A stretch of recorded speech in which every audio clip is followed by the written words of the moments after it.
विज्ञान पत्रिका।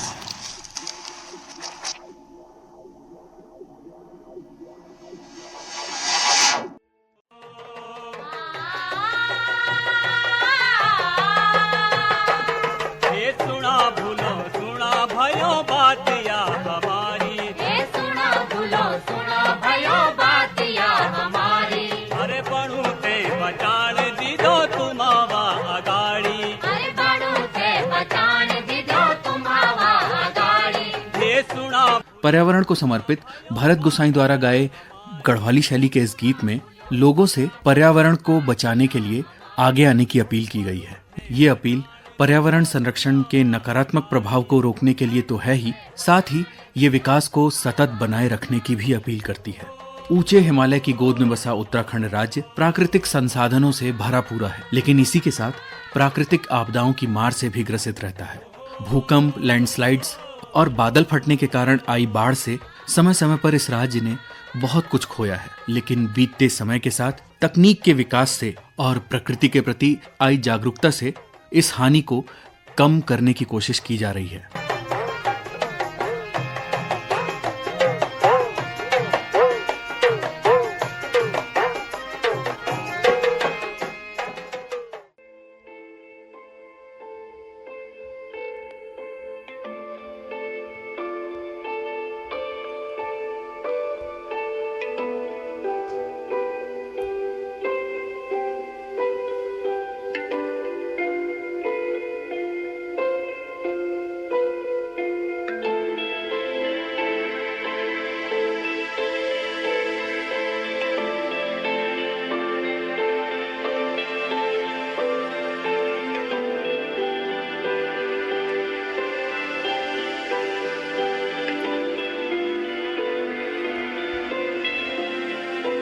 भारतीय संस्कृति में पृथ्वी और प्रकृति दोनों को ही मां का दर्जा दिया गया है।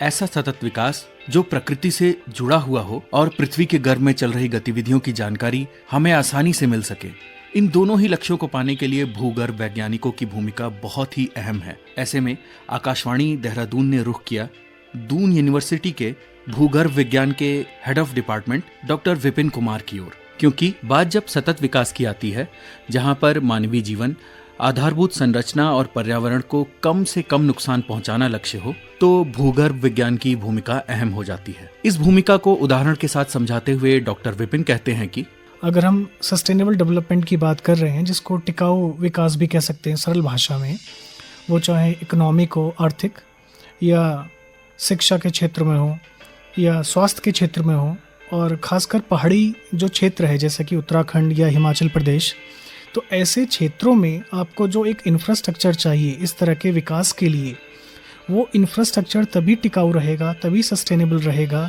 जब वो ग्राउंड जो है, वो ज़मीन जो है, वो सस्टेनेबल है, वो टिकाऊ है, वो ग्राउंड स्ट्रॉन्ग है। जैसा कि उत्तराखंड में आप पुराने स्ट्रक्चर्स देखेंगे, वो आज के समय के हिसाब से सीमेंट वगैरह यूज़ नहीं करते थे, वो लकड़ी और पत्थर यूज़ करते थे। वो एक नेचुरल बफरिंग प्रोवाइड करती थी वो स्ट्रक्चर्स, और इस वजह से बहुत सारे मेजर अर्थक्वेक्स उन्होंने बियर किए। बट आज का जो कंस्ट्रक्शन है, जो विच आई थिंक एक इम्पोर्टेड कल्चर बनता जा रहा है, वो सस्टेनेबल नहीं है उतना। और अगर हम उदाहरण के लिए बात करें तो 27 फरवरी 2022 को गौचर के पास एक गांव है सारी गांव में एक लैंडस्लाइड होती है, जिसमें कि 2-3 स्ट्रक्चर्स उस गांव की उसमें गिर जाती। उस दिन ना कोई बारिश हुई थी, उस दिन ना कोई अर्थक्वेक आया था। तो जब हमारी टीम वहाँ गई और हमने फिर इवैल्यूएशन किया, सॉइल टेस्टिंग की, तब पता लगाया कि 2 कारण थे उसके मेन। एक तो वहाँ के लोग अवेयर नहीं थे, इसलिए मैं कह रहा हूँ कि लोगों में अवेयरनेस की ज़रूरत है। वहाँ टॉयलेट्स बनाए गए थे, आपने सुविधाएं, सरकार का काम है सुविधाएं प्रदान करना। वहाँ टॉयलेट तो बनाए गए, लेकिन वो टॉयलेट का जो सीवरेज था वो सीधे स्लोप में जा रहा था, जिससे वो सॉइल आपकी जो है वो मॉइस्चर को रिटेन कर रही थी, एंड उसने प्रमोट किया अस्थिरता को, इनस्टेबिलिटी को। उसी तरह एक दूसरा एक बहुत बड़ा उदाहरण है जो पूरा देश जानता है, जोशीमठ का। तो हमारी एक स्टडी आई है 1976 में, मिश्रा कमेटी ने भी प्रपोज किया था इनस्टेबिलिटी के बारे में। बट इसका ये मतलब ये नहीं है कि हम उसको जोशीमठ को ऐसा ही छोड़ दें। पिछले 10 सालों में उत्तराखंड की जनसंख्या 10 लाख बढ़ी है अप्रॉक्स, लोगों की जनसंख्या बढ़ी है, उनको आय का स्रोत भी चाहिए, लेकिन उस जनसंख्या के बढ़ने के साथ साथ जो आपको घर बनाने हैं या जो व्यापार के केंद्र बनाने हैं, उनके लिए उस ज़मीन की स्ट्रेंथ को इवेलुएट करना ज़रूरी है। तो वो डेवलपमेंट जो कि हमें ज़रूरत है वो तभी सस्टेनेबल होगा जब हम उस ग्राउंड की स्ट्रेंथ को इवेलुएट करेंगे, जो पर्यावरण में जो परिवर्तन आ रहा है हम उसको समझेंगे। तो मेरे हिसाब से अभी काफ़ी कुछ है लोगों को समझाने के लिए, जिसमें भूगर्भ विज्ञान एक भूमिका निभा सकता है। वैश्विक स्तर पर संयुक्त राष्ट्र के सबसे महत्वपूर्ण प्रयोगों में से एक है सतत विकास लक्ष्य। और अगर बात की जाए 9वें लक्ष्य की, तो इसमें आता है रेजिलिएंट इंफ्रास्ट्रक्चर यानी लचीली आधारभूत संरचना, और सस्टेनेबल इंडस्ट्रियलाइजेशन यानी सतत औद्योगिकीकरण। आम लोगों के लिए सरल भाषा में रेजिलिएंट आधारभूत संरचना को समझाते हुए डॉक्टर विपिन कहते हैं, जो रेजिलिएंट वर्ड है ये सब्जेक्टिव वर्ड है। जैसे कि अगर आप जापान में बात करेंगे रेजिलिएंट की, तो वो सेस्मिक रेजिलिएंट है कि वो भूकंप को झेल पाए। आप अगर उड़ीसा में बात करेंगे जो कि सुनामी प्रोन है या साइक्लोन प्रोन है, तो वो उस कंटेक्स्ट में रेजिलिएंट है। अगर हम उत्तराखंड की बात करें जो कि भूकंप और साथ ही साथ बाढ़ या फिर भूस्खलन जो होता है उससे प्रभावित है, तो स्ट्रक्चर ऐसी हों जो इनको झेल पाएँ, इनका प्रभाव झेल पाएँ। तो जैसा कि एक पुराना मेथड था लोगों का ग्रामीण क्षेत्रों में, उन्होंने जो, जैसा हमने अभी पहले भी कहा, वो अगर हम, अब ऐसा नहीं है इतने बड़े परिवार, इतनी बड़ी जनसंख्या, आज भी अब वैसे ही रह सकते हैं, तो आपको ज़रूरी है उस इंफ्रास्ट्रक्चर को, जैसे कि टनल्स बनाई जा रही हैं, ट्रेन स्टेशंस बनाए जा रहे हैं, ये सारी स्ट्रक्चर रेजिलिएंट तभी होंगी जब आप स्ट्रक्चर कंस्ट्रक्शन से पहले, फैब्रिकेशन से पहले वहाँ इवैल्यूएशन करेंगे कि यहाँ पत्थर की या मिट्टी की ताकत कितनी है जो ये सेस्मिक शेकिंग को झेल पाएगी, या फिर कितना पानी फ्लड में आ सकता है, उसकी स्ट्रीम पावर कितनी होगी, या अगर लैंडस्लाइड होगी तो उसकी एनर्जी कितनी होगी। तो ये सारे जो नेचुरल हैजार्ड्स हैं, लैंडस्लाइड, अर्थक्वेक, फ्लड उत्तराखंड में, उनका इम्पैक्ट कितना हो सकता है आपके मेगा स्ट्रक्चर्स पर, ये अगर आप इवेलुएट कर लेंगे, mega structures as well as residential structures, ये अगर आप इवेलुएट कर लेंगे तभी हमारी स्ट्रक्चर्स रेजिलिएंट कहलाएंगी। सतत विकास के लिए मजबूत आधारभूत संरचना का होना बेहद जरूरी है। हिमालयी क्षेत्रों की बात की जाए तो इन संरचनाओं को भूकंप से बहुत बड़ा खतरा रहता है। ऐसे खतरे वाले क्षेत्रों की पहचान करने के लिए भारत को 5 अर्थक्वेक जोन्स में बांटा गया है। ये जोनिंग कितनी कारगर है और इसे किस आधार पर किया जाता है, इस बारे में डॉक्टर विपिन कुमार का कहना है, जो जोनिंग का कॉन्सेप्ट है वो बहुत ही ट्रेडिशनल है। मेरे हिसाब से अब चीज़ें काफ़ी इम्प्रूव करने की ज़रूरत है, जैसा कुछ पश्चिमी देशों में होने लगा है। अगर हम केवल उत्तराखंड और हिमाचल की ही बात करें तो जैसे जैसे आप काली वैली से सतलुज की तरफ जाते हैं, हिमाचल की तरफ जाते हैं, तो सेस्मिसिटी में वेरिएशन है जो कि भूगर्भ विज्ञान से हमें समझने को मिलता है। तो इंस्टेड ऑफ सेइंग जोनेशन, जो कि बहुत ही ट्रेडिशनल और जनरलाइज्ड वर्ड है, हमें समझना होगा कि अर्थक्वेक का पैटर्न क्या है, कहाँ ज़्यादा अर्थक्वेक आते हैं, किस मैग्नीट्यूड के आते हैं, जो कि साइट पे भी डिपेंड करता है, रॉक टाइप पे भी डिपेंड करता है, उस स्पेसिफिक स्लोप्स पे कितनी सॉइल है उस पर डिपेंड करता है। तो मेरे हिसाब से जोनेशन के कॉन्सेप्ट पे इतना फोकस ना करके हमें स्पेसिफिक लोकेशंस को समझना पड़ेगा। जैसे जैसे जैसे आप काली से सतलुज की तरफ जाएंगे तो सेस्मिसिटी डिक्रीज कर रही है, और उस डिक्रीज करने का कारण कहीं ना कहीं मेन हिमालयन थ्रस्ट है, जो कि सरल भाषा में कहें तो आपका जो भारत है और जो यूरेशिया है, इसमें जब कोलिजन से जो माउंटेन बना, वो नीचे की जो प्लेट है, उस प्लेट के वेरिएशन की वजह से सेस्मिसिटी में वेरिएशन है। तो ये डिटेल्ड अंडरस्टैंडिंग की जो कि साइंटिफिक डोमेन में अवेलेबल है, ये हमें आम जन को और हमारी पॉलिसीज़ में इंक्लूड करने की ज़रूरत है। एक आम इंसान की समझ के लिहाज से कोई भौगोलिक क्षेत्र आधारभूत संरचना के लिहाज से कितना सुरक्षित है, इस बारे में डॉक्टर विपिन सरल भाषा में एक जियोलॉजिस्ट का नजरिया पेश करते हुए, देखिए इसके 2 उदाहरण हो सकते हैं। अगर आप किसी प्लेन एरिया में हैं, जैसे आप उत्तर प्रदेश में नोएडा, ग्रेटर नोएडा, गाजियाबाद, दिल्ली या देहरादून जैसे शहर में हैं जो कि प्लेन रीजन है, तो यहाँ नीचे रेत है, यहाँ आप कई 100 मीटर तक नीचे रेत है। तो यहाँ अगर आपको कोई स्ट्रक्चर बनानी होती है तो आप ग्राउंड वाटर एक्सप्लोरेशन करते हैं, आप बियरिंग कैपेसिटी निकालते हैं कि मिट्टी में ताकत कितनी है, कितने फ्लोर होंगे, उनका लोड कितना होगा, तो इसके आधार पर आप बताते हैं। और उसके आधार पर ही आपकी जो अर्थक्वेक आएंगे डिफरेंट मैग्नीट्यूड्स के, उनका कितना रिस्पॉन्स होगा, सॉइल कितना रिटेन कर सकती है। अगर आप पहाड़ी क्षेत्र की बात करेंगे तो पहाड़ में भूकंप के साथ साथ फ्लड और लैंडस्लाइड का भी एक प्रॉब्लम है, जो हमने पहले भी डिस्कस किया। तो अगर आप किसी पहाड़ी क्षेत्र के ऊपर के हिस्से पर आपका गांव है या आपका घर है, तो वहाँ आप रॉक फॉल से प्रभावित हो सकते हैं, वहाँ आप एवलांच से प्रभावित हो सकते हैं। लेकिन अगर आप नीचे रह रहे हैं स्लोप के, आप नदी के पास है, तो वहाँ फ्लड से प्रभावित हो सकते हैं। तो इन दोनों ही सूरतों में, अगर आप ऊपर हैं या फिर आप हिल स्लोप के नीचे हैं, भूगर्भ विज्ञान एक अहम रोल प्ले कर सकता है। क्योंकि अगर आपको पता है कि इस नदी की जो फ्लड की क्या फ्रिक्वेंसी है या किस मैग्नीट्यूड से कौन से बैंक पे कितना इम्पैक्ट करेगा, अगर आपको ये पता है तो आप उस हिसाब से अपने स्ट्रक्चर बनाएंगे। अगर आप हिल स्लोप के ऊपर आपका स्ट्रक्चर्स प्लान कर रहे हैं तो आप पोटेंशियल रॉक फॉल, मतलब कि भविष्य में जो हो सकते हैं, उनकी ट्रेजेक्ट्रीज पता कर सकते हैं, जो कि भूगर्भ विज्ञान से हम संभव है। दरअसल हमारा एक प्रोजेक्ट है, उसमें हम ये सब चीज़ें उत्तराखंड के लिए कर भी रहे हैं। ये बड़ा दिलचस्प है कि ऐसे भौगोलिक क्षेत्र जो प्राकृतिक आपदाओं के लिहाज से बेहद असुरक्षित हैं, इसके बावजूद मानव सभ्यता की शुरुआत से ही ऐसे क्षेत्रों में मानवीय बसावट पाई गई है। बात चाहे ज्वालामुखी के पास बसे हुए जकार्ता शहर की हो, अक्सर चक्रवातों की चपेट में आने वाले भारत के पूर्वी तट के शहरों की हो, या फिर हिमालय की गोद में बसे जोशीमठ जैसे छोटे छोटे कस्बों की हो। इन क्षेत्रों में मानवीय बसावट के कारण अलग अलग रहे हैं, या तो वो आर्थिक, विशेषकर कृषि से जुड़े हुए, या फिर सांस्कृतिक कारण रहे हैं। क्या इन स्थानों को इनके मूल प्राकृतिक रूप में ही छोड़ देना चाहिए, या प्रकृति के साथ मानवीय सामंजस्य यहाँ पर बैठाया जा सकता है? इस बारे में डॉक्टर विपिन कुमार का मानना है कि देखिए, मैं दो परिप्रेक्ष्य में आपको समझाने की कोशिश करता हूँ। अगर हम स्विट्जरलैंड का एग्जाम्पल लें तो वहाँ जो बेस्ट क्वालिटी ऑफ हनी है वो जनरली जहाँ लैंडस्लाइड्स होती हैं वहाँ पाया जाता है। क्योंकि उसमें जो मिनरल्स होते हैं, उस मिनरल्स से जो प्लांट्स होते हैं, उसमें जो फूल होते हैं, वो बीज जो उसे क्रिएट करती हैं, वो बेस्ट हनी होता है। But at the same time it's landslide prone zone, तो वहाँ खतरा भी है। अगर हम उत्तराखंड की बात करें तो जैसा आपका जोशीमठ हो गया, आपका अलकनंदा वैली में, या भागीरथी वैली में आपका भटवारी हो गया, या फिर अगर आप काली वैली जाएंगे तो एमसीटी के लॉन्ग जितने भी रीजन हैं, यहाँ बारिश बहुत ज़्यादा होती है। उसका कारण ये है कि यहाँ पर्वत श्रृंखला उठी हुई है और यहाँ पर पानी भी नदी के तल को काट रहा है, तो यहाँ बारिश ज़्यादा हो रही है। यहाँ भूकंप भी ज़्यादा आते हैं रिलेटिवली, तो उससे लैंडस्लाइड्स होती हैं। लैंडस्लाइड क्या करती हैं कि आपको एक जेंटल ग्राउंड प्रोवाइड कर देती हैं, और वो जेंटल ग्राउंड लोग खेती के लिए यूज़ करते हैं। तो आपको सफिशिएंट मात्रा में पानी मिल रहा है, आपकी खेती हो रही है, but at the same time वो लैंडस्लाइड प्रोन है।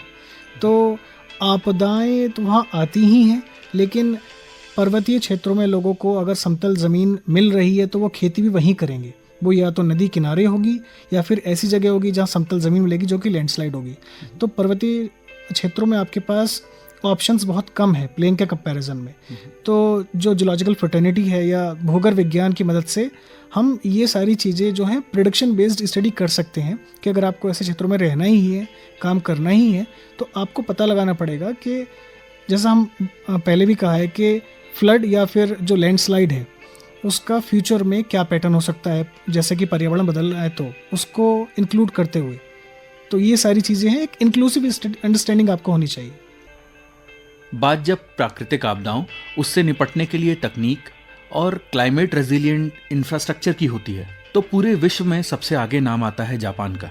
जापान से हम क्या कुछ सीख सकते हैं, और भूकंप को लेकर के वहाँ की नीतियाँ और तकनीक क्या भारत के हिमालयी क्षेत्रों में भी लागू की जा सकती है? इस बारे में डॉक्टर विपिन तुलनात्मक रूप से कहते हैं, दोनों कंट्री को कंपेयर करना मेरे हिसाब से सही नहीं है, क्योंकि अगर आप केवल उत्तराखंड की बात करें तो इसका क्षेत्रफल तकरीबन 53,000 किलोमीटर स्क्वायर है। जापान एक छोटा देश है क्षेत्रफल के आधार पर, तो एक छोटी टेरिटरी में रूल्स को इम्प्लीमेंट कराना आसान होता है। वो एक डेवलप्ड कंट्रीज है क्योंकि उनका रिलेटिवली इंडिया के कंपैरिजन में लैंड बहुत छोटा है, तो इम्प्लीमेंटेशन ईजी है। India at the same time is huge country and Uttarakhand in itself 53,000 kilometre square है तकरीबन आपका, और उसमें भी आप अलग अलग डिजास्टर्स से प्रभावित हैं। Japan has money to implement its policies. हाँ, कहीं ना कहीं जो हम इनकॉर्पोरेट कर सकते हैं वो ये है कि वहाँ जो वैज्ञानिक आविष्कार होते हैं उनको इम्प्लीमेंट किया जाता है, जहाँ तक मेरी समझ है। क्योंकि वो चाहे सेस्मोलॉजी हो, मतलब कि भूकंप का जो अर्थक्वेक जिसे कहते हैं, उसकी हिस्ट्री को उन्होंने बहुत डिटेल में ट्रेस किया हुआ है। हमारे देश में कुछ इंस्टीट्यूट्स हैं, जैसे कि आईआईटी कानपुर के प्रोफेसर्स हैं, वाडिया इंस्टीट्यूट के साइंटिस्ट हैं, और आईआईसी बेंगलोर के हैं। उन लोगों ने भी पेलियोसेस्मोलॉजी को उस लेवल पे पहुंचाया है जहाँ से वो एक हिस्ट्री क्रिएट कर रहे हैं।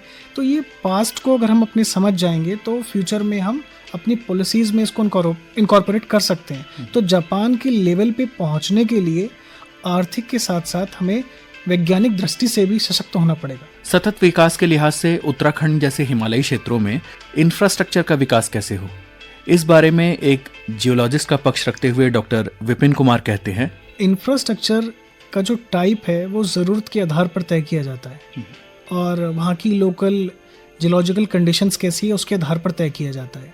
अगर आपको पहाड़ी क्षेत्रों में कोई समतल ज़मीन मिलेगी तब वहाँ आप एक रिलेटिवली मेगा स्ट्रक्चर्स बना सकते हैं, 2 मंजिला, 3 मंजिला, 4 मंजिला, बशर्ते वहाँ की जो ज़मीन है वो जो रॉक टाइप है वो स्ट्रॉन्ग हो। जैसे कि अगर हम पत्थर की बात करें तो ग्रेनाइट एक वर्ड है जो कि हम साइंस में यूज़ करते हैं जियोलॉजी में, ग्रेनाइट, सैंडस्टोन, ये स्ट्रॉन्ग रॉक्स है।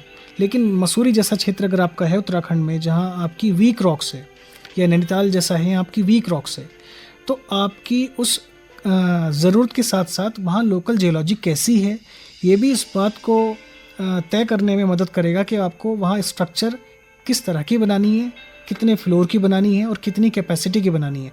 अगर आप एक टनल या फिर आप एक डैम बनाने की कोशिश कर रहे हैं तो दोनों के ही आपके अलग अलग कारण होंगे। टनल के लिए आपकी जो रॉक है वो स्ट्रॉन्ग होनी चाहिए जहाँ से आप टनल निकाल रहे हैं।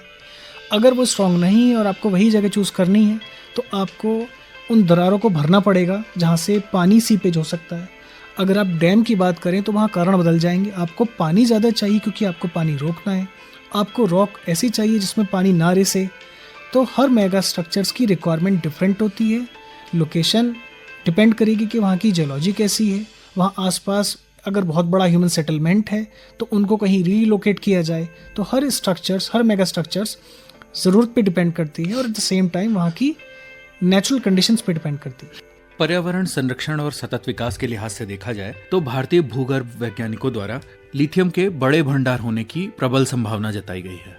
वर्तमान समय में लगभग सभी देशों का ये लक्ष्य है कि वो धीरे धीरे इलेक्ट्रिक वाहनों को पूरी तरह अपना लें और आजकल इसे सतत विकास के मापदंडों में से एक माना भी जा रहा है। और भारत जैसे बड़े देश का लिथियम के मामले में आत्मनिर्भर होना जरूरी है। लेकिन भविष्य में इस लिथियम की माइनिंग किस तरीके से हो जिससे प्रकृति और पर्यावरण को कम से कम नुकसान हो, इस बारे में डॉक्टर विपिन कहते हैं, होता क्या है जनरली कि जियोलॉजिस्ट और इन्वायरमेंटलिस्ट दोनों ही और इंजीनियर्स इन्वायरमेंटल इम्पैक्ट असेसमेंट करते हैं कि आप जो प्रोजेक्ट वहाँ शुरू करने जा रहे हैं, फॉर एग्जांपल माइनिंग शुरू करने जा रहे हैं, तो उसके क्या क्या पोटेंशियल इम्प्लीकेशंस हो सकते हैं वहाँ के पानी पे, वहाँ के पेड़ पौधों पे, वहाँ के जीव जंतुओं पे। तो ये सारी चीज़ें भी कंसिडर करते हैं। आपने उसमें अर्थक्वेक वाला कंपोनेंट भी किया, तो अब डिपेंड करेगा कि आप एक ओपन पिट माइनिंग कर रहे हैं, मतलब कि सरफेस की माइनिंग है, या सब सरफेस माइनिंग है, आपको ज़मीन के अंदर जाना है। तो दोनों ही सूरतों में अगर वहाँ भूकंप आता है तो उसका क्या इम्पैक्ट होगा। तो जनरली इस तरह की प्लानिंग्स में जो इंजीनियर्स होते हैं, स्ट्रक्चरल इंजीनियर्स होते हैं, उनका बहुत बड़ा रोल प्ले होता है। तो एक पूरी टीम होती है, इसमें केवल जियोलॉजिस्ट नहीं, इसमें इन्वायरमेंटलिस्ट होते हैं, इसमें स्ट्रक्चरल इंजीनियर्स होते हैं, इसमें सिविल इंजीनियर्स होते हैं। तो एक कम्प्रहेंसिव अंडरस्टैंडिंग बनती है जब एक टीम वर्क होता है। हाँ, लेकिन हमें ज़रूरत है इस तरह के डेवलपमेंट की, इस तरह के मिनरल्स की, इस तरह के एलिमेंट्स की। हम केवल ये नहीं कह सकते कि इन्वायरमेंट को बचाने के लिए हम ये नहीं करेंगे, नहीं तो कहीं ना कहीं हम उस प्रगति की दौड़ में बहुत पीछे रह जाएंगे। समय की इस यात्रा में पर्यावरण के प्रति जैसे जैसे लोगों की जागरूकता बढ़ रही है, वैसे ही सतत विकास का अर्थ ज्यादा से ज्यादा समावेशी होता जा रहा है, जहां ये अर्थ पृथ्वी के सभी जीव जंतुओं को खुद में समाते हुए अनंत काल तक जीवन के फलते फूलते रहने की कामना करता है। ऐसे सतत विकास को हासिल करने के लिए जियोलॉजी के क्षेत्र में नए प्रयोगों और इसे करियर के रूप में कैसे अपनाया जा सकता है, इस बारे में डॉक्टर विपिन कहते हैं। देखिए, जो भूगर्भ विज्ञान है वो न केवल अर्थ पे बल्कि अब एक्चुअली एक्स्ट्रा टेरेस्ट्रियल मिशंस में भी जियोलॉजिस्टों की बहुत डिमांड है। जैसे कि मार्स का मिशन हुआ या और प्लैनेट्स का मिशन हुआ, तो सबसे पहले जो आपकी सैटेलाइट इमेजरी आती हैं, दूसरे ग्रह की उपग्रह की जो इमेजरी आती हैं, उनकी स्ट्रक्चर्स को आप समझने की कोशिश करते हैं, उसकी सतह को समझने की कोशिश करते हैं, जिसमें कि भूगर्भ विज्ञान बहुत बड़ा रोल प्ले करता है। अगर आप सस्टेनेबल डेवलपमेंट की बात करें हमारे देश के परिप्रेक्ष्य में, तो हमारे देश में 1000 से ज़्यादा यूनिवर्सिटीज़ हैं। उसमें जियोलॉजी रिलेटिवली बहुत कम यूनिवर्सिटीज़ में से है। फॉर्चुनेटली दून यूनिवर्सिटी में हमने अभी ग्रेजुएशन स्टार्ट किया है। तो भूगर्भ विज्ञान आपका क्लाइमेट के कंटेक्स्ट में, अर्थक्वेक के कंटेक्स्ट में, माइनिंग के कंटेक्स्ट में और एनर्जी जो कि फ्यूचर है हमारा, उस कंटेक्स्ट में आपको ये समझने में हेल्प करता है कि किस तरह से आपको कहाँ कहाँ मिनरल रिसोर्सेज मिल सकते हैं, अगर आपको डेवलपमेंट करना है तो कौन सी साइट्स वहाँ फिजिबल होंगी फिज़िकली, इकोनॉमिकली, अगर आप एनर्जी रिसोर्सेज ढूंढ रहे हैं तो वो वाइबल है या नहीं है डिफरेंट कंटेक्स्ट में। तो एनर्जी कंटेक्स्ट हुआ आपका क्लाइमेटिक कंटेक्स्ट हुआ, आपका सेस्मिक कंटेक्स्ट हुआ, आपके एक्स्ट्रा टेरेस्ट्रियल या फिर मरीन इन्वायरमेंट में एक्सप्लोरेशन हुआ, जैसे कि 2022 में भारत सरकार ने डीप सी माइनिंग का जो कार्यक्रम है वो शुरू किया है। तो उस डीप सी माइनिंग में जियोलॉजिस्ट का बहुत बड़ा रोल प्ले होता है, क्योंकि जो पॉली मैग्नेटिक नोड्यूल्स होते हैं सी की सतह पर, वो एक जियोलॉजिस्ट ही बताता है कि उनका जेनेसिस क्या है एंड पोटेंशियल लोकेशंस कहाँ कहाँ हो सकती है।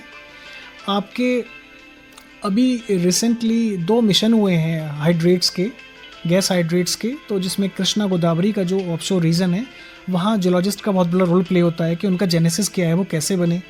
तो मेरे हिसाब से भूगर्भ विज्ञान हर परिप्रेक्ष्य में किसी भी देश में बहुत बड़ा रोल प्ले करता है, वो क्योंकि आप डिपेंडेंट हैं अपने रिसोर्सेज पे, अपने नेचुरल रिसोर्सेज पे, और एट द सेम टाइम आपको अपने नेचुरल रिसोर्सेज को मेंटेन करने के लिए, उनको नेचुरल डिजास्टर से बचाने के लिए जितने भी अर्थक्वेक या फिर फ्लड जैसे फिनोमिना हैं, इनको भी समझने की ज़रूरत है। तो दोनों ही क्षेत्रों में भूगर्भ विज्ञान का बहुत बड़ा एक अहम योगदान है, एंड थैंकफुली हमारी कंट्रीज़ में ये अवेयरनेस बढ़ रही है, एंड अब स्टूडेंट्स मैक्सिमम जो पार्टिसिपेशन है और डिफरेंट फिजिकल साइंसेस के कंपैरिजन में वो भूगर्भ विज्ञान में ज़्यादा हो रहा है।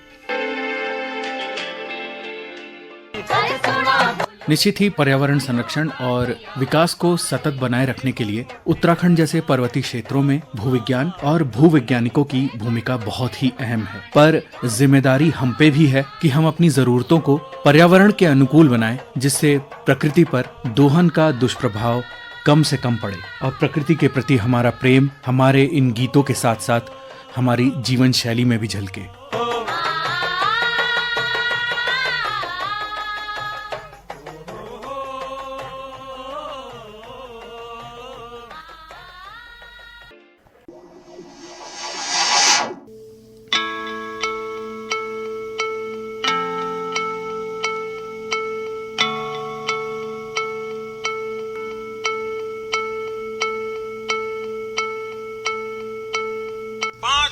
साल पुराने जो शास्त्र हमारे यहाँ मौजूद है, वेद के नाम से जो जानते हैं, उसमें एक वेद अर्थात अथर्ववेद पूरी तरह नेचर को डेडिकेटेड है, पर्यावरण को डेडिकेटेड है। 5000 साल पहले लिखा गया और उन्हीं सोच को लेकर के हम चल रहे हैं, और इसलिए पर्यावरण की रक्षा हम ये मान करके चलते हैं, exploitation of the nature is a crime, ये हमारे चिंतन का हिस्सा है। वैश्विक मंच पर प्रधानमंत्री का ये उद्घोष न सिर्फ भारत की पर्यावरण के लिए एक प्रतिबद्धता है, बल्कि भारतीय समाज और संस्कृति का पर्यावरण के प्रति सनातन प्रेम का उदाहरण है और पर्यावरण से जुड़ी हुई भारतीय जीवन शैली को भी दर्शाता है।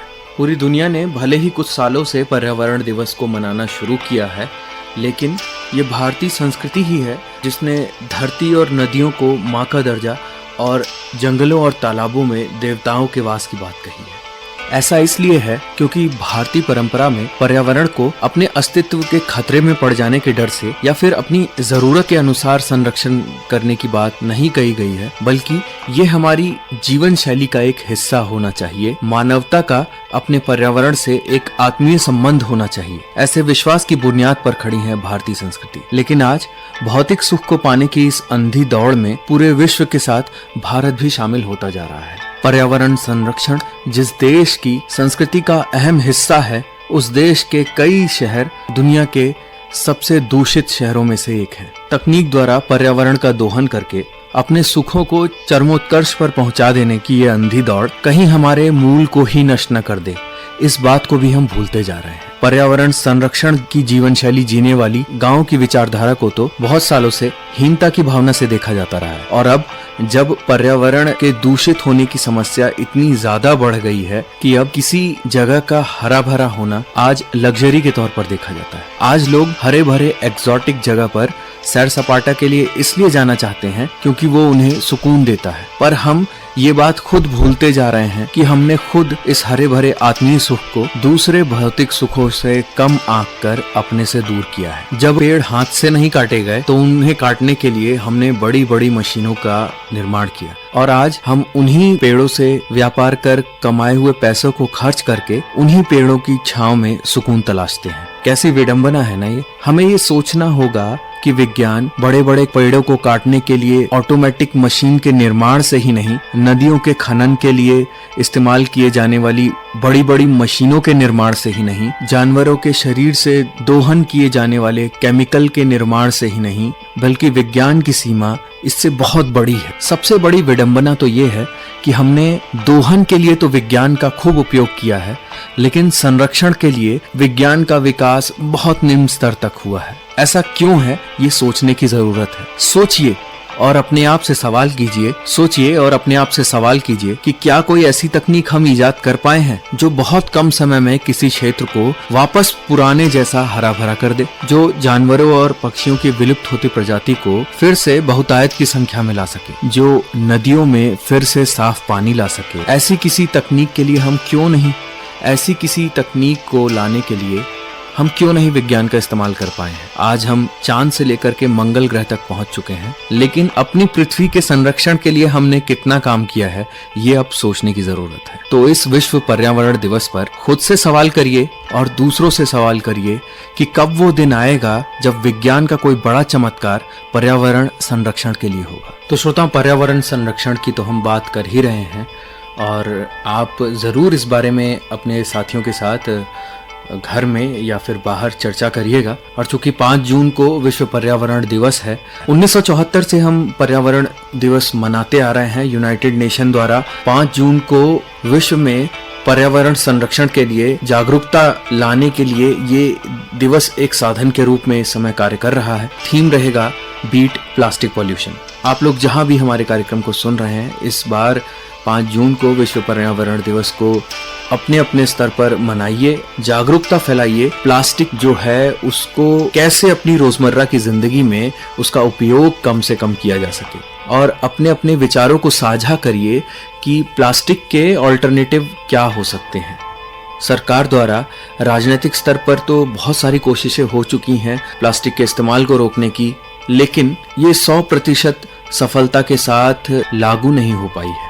और अगर इस प्रयास को सफल बनाना है तो पर्यावरण संरक्षण के लिए हमें सरकारी एजेंसियों के भरोसे नहीं रहना है। आप खुद सोचिए कि क्या सरकारी एजेंसियों ने पर्यावरण के संरक्षण का कोई ठेका लिया है क्या हम टैक्स भरते हैं तो हम सरकार से ये अपेक्षा करें कि वो हमारे लिए पर्यावरण को संरक्षित रखे? ये सोचना ही अपने आप में बेमानी होगी अगर हम खुद से व्यक्तिगत स्तर पर कोई प्रयास नहीं करते हैं। तो इस पर्यावरण दिवस पर प्लास्टिक के इस्तेमाल को रोकें, प्लास्टिक से जनित कचरे की रिसाइकलिंग के लिए क्या क्या विधियां हो सकती हैं उसके बारे में सोचें। क्या व्यक्तिगत स्तर पर भी ऐसे कोई प्रयास किए जा सकते हैं, इनके बारे में भी सोचिए। और अगर आपके पास हमारे लिए कोई सुझाव है तो हमें आप ईमेल कर सकते airdoon15@gmail.com।